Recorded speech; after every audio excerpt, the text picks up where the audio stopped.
নতুন বই বলতে অনিমা ভট্টাচার্যের এই বইটা নতুন, বর্ধমানের অঞ্চল চর্চা বইটা নতুন, বাংলা প্রাচীন বইটি নতুন, দেবেশ চট্টোপাধ্যায়ের বইটা নতুন এসছে আমাদের, গানের দার্শনিকতা সঞ্জয় মুখোপাধ্যায়ের নতুন বই আমাদের, তৃষ্ণা বসাকের টিস্যু পেপারে পাঞ্চি আমাদের প্রায় একদম নতুন,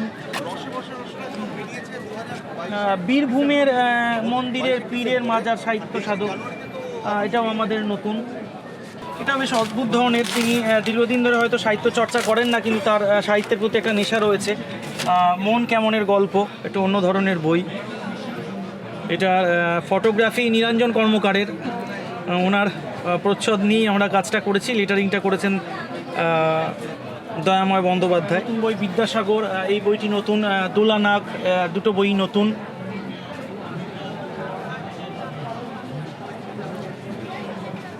আর একটা বই আমাদের সন্দীপন গুপ্তের, এই বইটি আমাদের নতুন বই, 5 শিখে 5 আনা গল্পের বই। বারবার নয় দাদা ভাই, আমাদের ম্যাগাজিন টাকা যাবে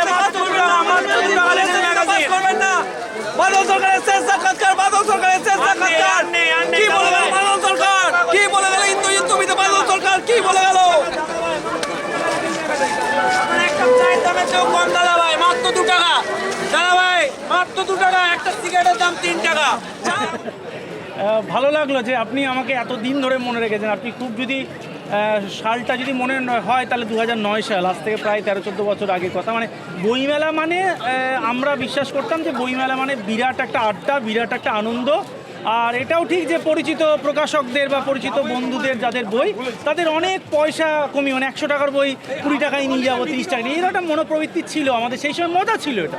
এটা কোনো অনৈতিক না, একটা মজা ছিল।